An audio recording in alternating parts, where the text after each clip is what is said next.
Bonjour, bonjour, on continue les vidéos signe par signe pour l'année 2023. Du coup, pour ce tirage, j'ai décidé de procéder avec la roue astro, ce qui permet d'avoir de la visibilité sur tous les domaines. C'est une lecture qui peut aussi se considérer mois par mois. C'est une consultation que moi je propose en fin d'année, en début d'année, et que je fais uniquement avec les arcanes majeurs, mais là je vais le faire avec l'ensemble du jeu. N'hésitez pas à vous abonner, liker. Je vous invite aussi à regarder votre ascendant, votre signe lunaire, ainsi que les signes de vos proches, parce que ça vous donne aussi un aperçu de ce qu'elles vont vivre, donc ça peut être intéressant. Et du coup, on va voir qui continue le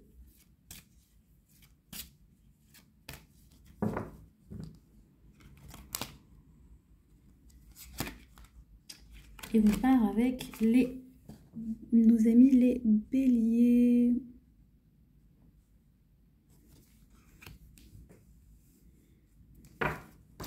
Du coup, il y a 12 cartes, 12 maisons. Pour chaque maison, je vais vous préciser de quoi il s'agit, quels secteurs sont concernés.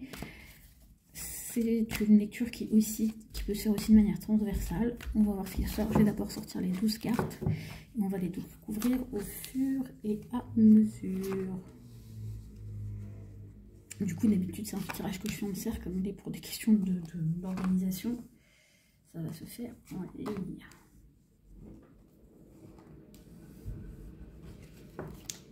Amis béliers, en 2023, qu'est-ce que cette année vous réserve ?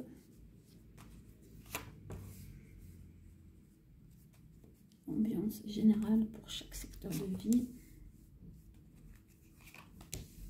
À quoi vous attendre?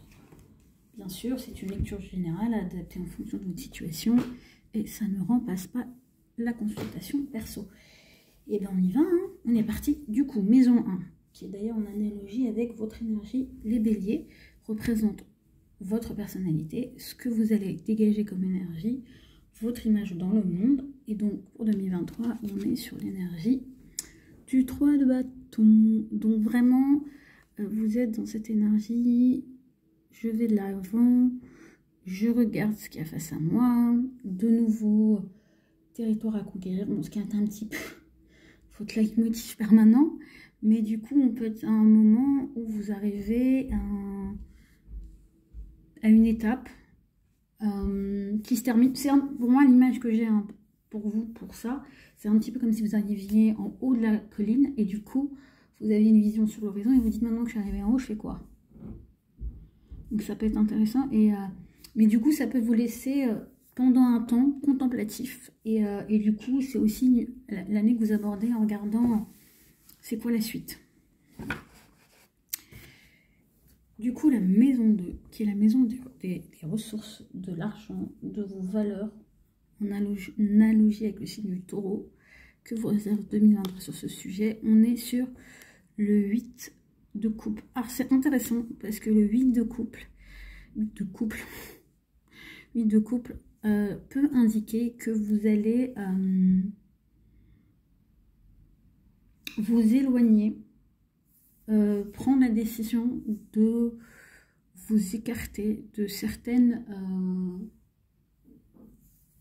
situations, sources de revenus, parce que ça ne vous correspond plus, parce que vous avez fait le tour, parce que vous avez la sensation que pour être pleinement satisfait, il faut que vous alliez plus loin, vous poussiez plus loin, et c'est pas quelque chose que vous allez faire, on va dire, avec de la logique, donc il se peut que vous abandonniez des choses qui matériellement sont très avantageuses pour vous, mais le cœur n'y est plus et que vous disiez non, moi ça ne me convient plus. Donc pour moi, il va y avoir des décisions qui vont vraiment être prises avec le cœur pour la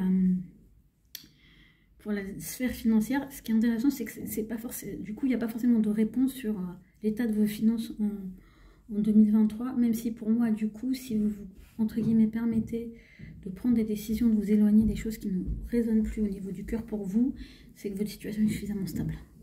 Mais du coup, parce qu'elle est stable, vous dit que c'est peut-être l'heure de trancher certaines choses qui ont fait leur temps.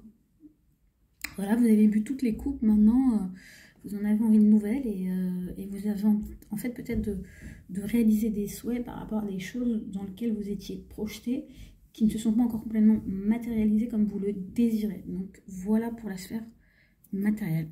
Du coup, la communication, l'entourage, ce qui est relié à l'énergie du Gémeaux, on est sur le 6 de denier. Alors, ce qui est intéressant dans cette énergie-là, c'est aussi la fratrie. Moi, ce que je ressens, c'est que avec votre entourage et dans votre communication, vous allez vraiment mesurer votre énergie. Vous allez... pour moi, ça marque beaucoup de retenue. Et vous n'allez peut-être pas forcément vouloir entamer des conversations si les autres ne les entament pas. Vous n'allez pas forcément aborder des sujets si les autres ne l'abordent pas. Donc c'est vrai que vous allez être plus dans la retenue, dans l'observation et moins dans l'initiation des choses au niveau de la communication avec votre entourage ou de manière générale. Vous allez laisser un peu les autres voir ce qu'ils ont à donner, voir ce dont ils ont envie de parler avant vous de vous lancer dans les conversations. Alors c'est vrai que vous pouvez avoir un côté pushy et là, en 2023, vous allez dire non. Je m'économise en fait. Et ça peut être aussi lié au fait que vous avez besoin de plus de réflexion et de rétablir une certaine forme d'équilibre. Donc je pense que c'est une année où vous n'allez pas forcément être très loquace, hein, je vous le dis. Je le perçois comme ça. Le foyer, la famille, tout ce qui concerne un petit peu vos piliers intérieurs sont marqués en 2023 par l'énergie du chariot.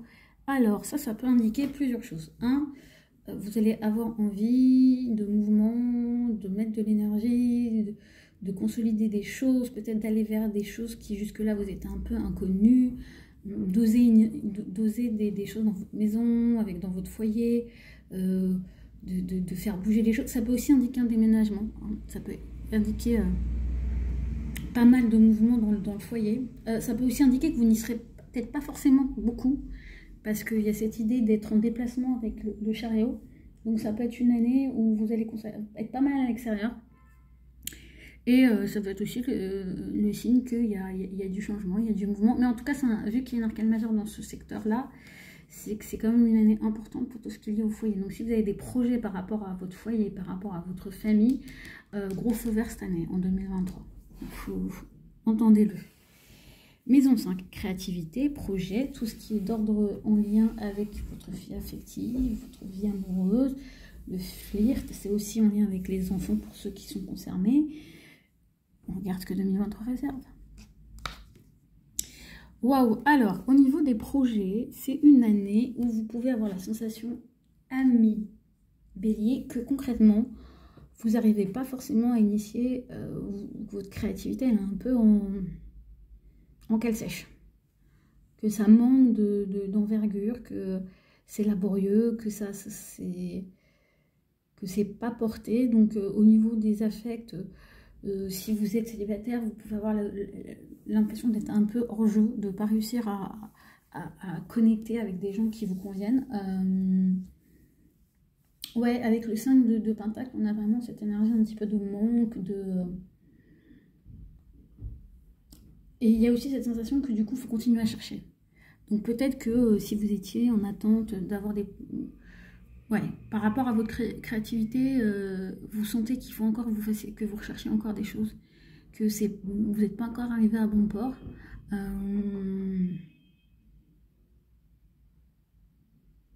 Qu'il y a des défis, des enjeux. C'est peut-être aussi une maison dans laquelle vous avez du mal à demander de l'aide et c'est peut-être le moment, quoi. Hein. Avec le 5 de Pentacle, c'est quand même deux personnes dans le froid qui du coup ne voient pas forcément l'aide qui leur est apportée ou qui est possible autour d'eux. Dans le Rider-Waite traditionnel, on voit deux mendiants qui sont dans le froid alors qu'il y a une église qui est allumée. Donc faites appel aux gens qui vous entourent si vous rencontrez quelque part des difficultés avec votre créativité, avec votre capacité. C'est aussi le loisir. C'est aussi l'amusement, la maison 5. Donc, il se peut qu'en 2023, vous ayez la sensation qu'il n'y a pas trop de fun dans votre vie, en fait. Que vous avez du mal à vous brancher à une énergie légère ou à trouver des choses qui vous amusent, qui vous donnent ludique. Voilà, il y a un peu de ça. Et que l'amour est un petit peu, peut-être, trop raisonnable, qui lui manque un petit peu de substance, un truc qui vous fasse plus vibrer. Maison 6, la maison du travail, du quotidien, de l'organisation, de tout ce qui fait vos journées. On est sur le King of Pentacles. Donc, c'est intéressant du coup, parce que je vous disais qu'en maison 2, la question de vos ressources, on n'avait pas vraiment d'indication sur l'état de vos finances, sachant que la maison 6, c'est la maison du travail, donc ce qui nous rapporte de l'argent dans notre système capitaliste. Vous avez le roi de Pentacle, donc on est quand même sur quelque chose de très posé, de très stable, Ah, vous pouvez compter sur quoi vous avez travaillé. Donc c'est plutôt une année, je dirais, prospère grâce à votre travail. Et grâce à des activités qui tournent en fait. Et ça peut être aussi une bonne année pour investir dans votre travail. De mettre de la ressource, surtout si vous êtes à votre compte. Donc c'est peut-être le moment, ouais, d'investir. Maison 7, tout ce qui est lié au partenariat, à l'affect, aux relations sentimentales et professionnelles. On est sur la papesse. Du coup, pour moi, ça indique un petit peu une idée de retrait par rapport à des nouvelles collaborations, par rapport à des partenariats, le besoin vous allez être un peu dans vos relations... Alors, les relations que vous avez sur un plan personnel peuvent se vivre du coup un petit peu en dehors du monde, hein, en mode perso-perso. Il se peut aussi que par rapport à des collaborations, vous soyez pas très porté à vous associer. En tout cas, le conseil que vous offre la papesse, c'est vraiment d'écouter votre intuition et peut-être de voir cette année comme une année de gestation, de réflexion, d'approfondissement sur ce qu'il y a déjà, plutôt que d'aller vers de nouvelles aventures, associations professionnelles. C'est intéressant parce que vous voyez, avec le 8 de coupe, j'y reviens, il y a cette idée de s'éloigner de quelque chose, et vous voyez, avec la papesse, c'est aussi de ne pas forcément retourner vers quelque chose tout de suite, en fait. C'est d'accepter qu'il y a une espèce de processus qui se fasse sur ce secteur de votre vie, à savoir les partenariats, soit affectifs, soit professionnels. Voilà, voilà. Maison 8, sexualité, crise, transformation. C'est tout ce qui vient nous transformer, nous changer, nous apporte une énergie qui nous demande d'aller dans les profondeurs. Ami, bélier, c'est quoi pour vous? Pardon. Alors vous, votre crise existentielle cette année, votre transformation, là où vous allez devoir bûcher dur, ben, c'est vous reposer, hein, j'ai envie de vous dire. Et ça peut être une crise pour vous, c'est que vous allez, et vraiment, ça, je trouve que ça confirme cette idée que autant il va y avoir du mouvement au niveau du foyer, et vous allez bouger, mais autant il y a des choses où vous allez, 2023, c'est pas forcément une année où vous allez pouvoir initier de nouvelles choses. Et avec la 4 d'épée, on vous dit vraiment, reposez-vous, acceptez les moments d'arrêt, et pour vous, ça peut être méga compliqué. Et en plus, ouais, voilà, apprenez à vous reposer, acceptez que c'est une nécessité, acceptez le temps de pause, acceptez que ça se mette sur pause, que des choses, que la vie soit pas toujours challenge, initiative, conquête permanente, quoi, hein. C'est un peu de ça. Maison 9, maison des Sagittaires, maison des enseignements, maison de l'étranger, maison de la spiritualité. Voilà, analogie avec le Sagittaire, je crois que je l'ai déjà dit. Qu'est-ce que ça vous réserve en 2023? Tadam, tadam, tadam. Justice, c'est intéressant parce que du coup, par rapport à ce domaine-là, il peut y avoir un rééquilibrage des choses, le besoin aussi de remettre un cadre, il peut y avoir vraiment un besoin de retrouver un équilibre par rapport à cette activité, à ces choses-là. Ça peut être aussi que vous allez vous engager dans de nouvelles choses liées à l'apprentissage.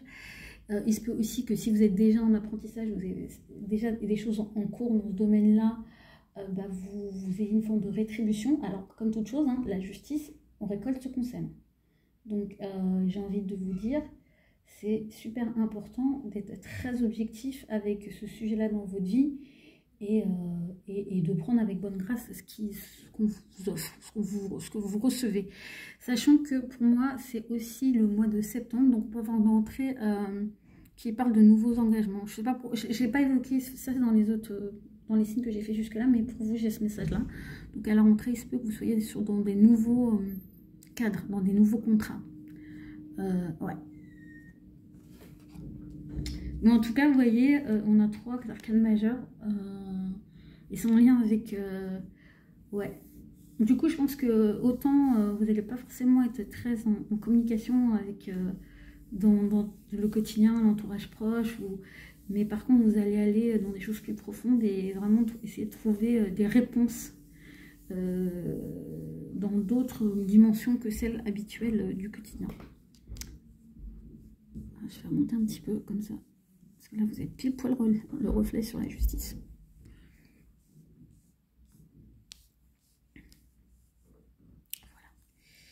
Et du coup, maison 10, maison de la carrière, maison du statut social, l'ambition, talent, carte de bâton. Et bien, c'est plutôt une belle carte, dans le sens où il y a un aboutissement, où il y a de la célébration, où il y a vraiment des choses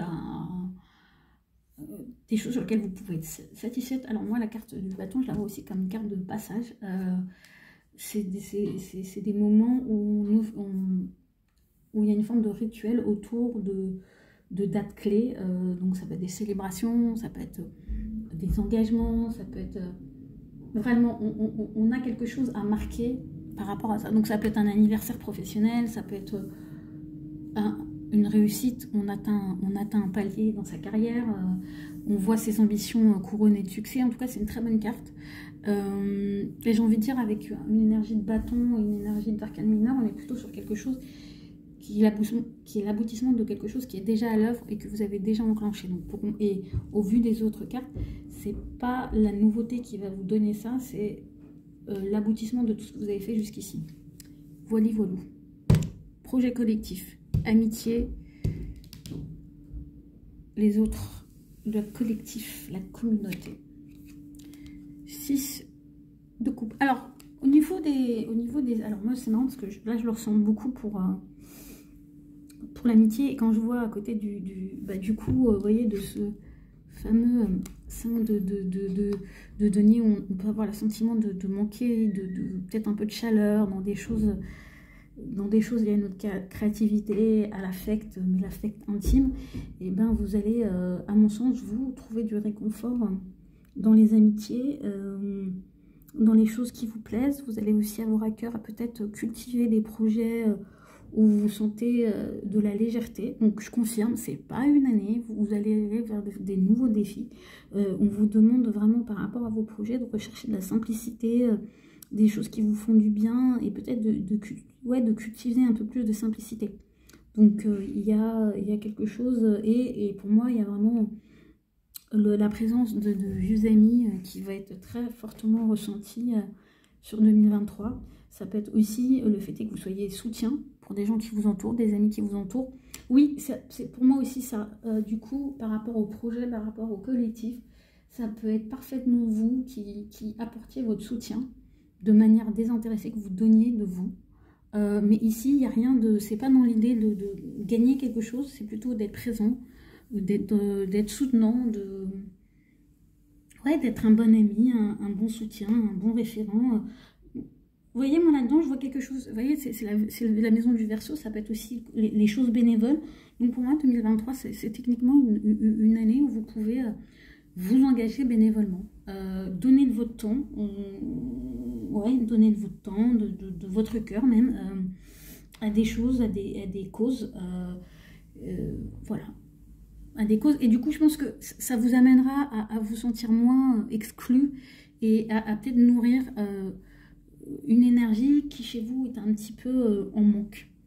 Parce que la maison 5, c'est aussi le cœur, c'est le soleil, donc ça peut être une énergie de chaleur, et on vous dit, au lieu de chercher, essayer à la trouver en vous, allez vers l'extérieur avec ce 6 de coupe, parce que en donnant, vous allez retrouver voilà, ce lien, cette petite touche émotionnelle. La dernière carte, qui est la carte de la maison 12, les poissons, c'est le retrait. C'est aussi la carte de leçon, le karma, la touche finale pour amener un nouveau cycle. Le soleil, et ben c'est très joli parce que toute cette année, ce qu'elle va vous amener à l'aboutissement quelque part de cette année. Ça va être vraiment un nouveau rayonnement, de retrouver de la vitalité, une certaine simplicité, vous voyez, et c'est à côté du 6 de coupe. Donc pour moi, il y a cette énergie de fraîche. Je sais pas, même pas du renouveau, c'est de retrouver de la fraîcheur, c'est une année qui peut vous apporter beaucoup de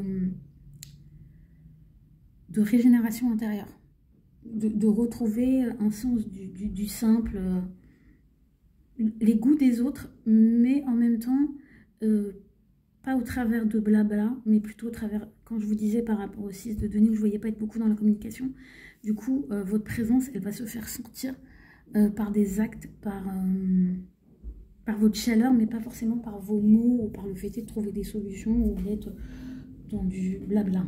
Voilà, amis bélier, je commence à perdre ma voix. Et je vous dis, likez, partagez, et à la prochaine.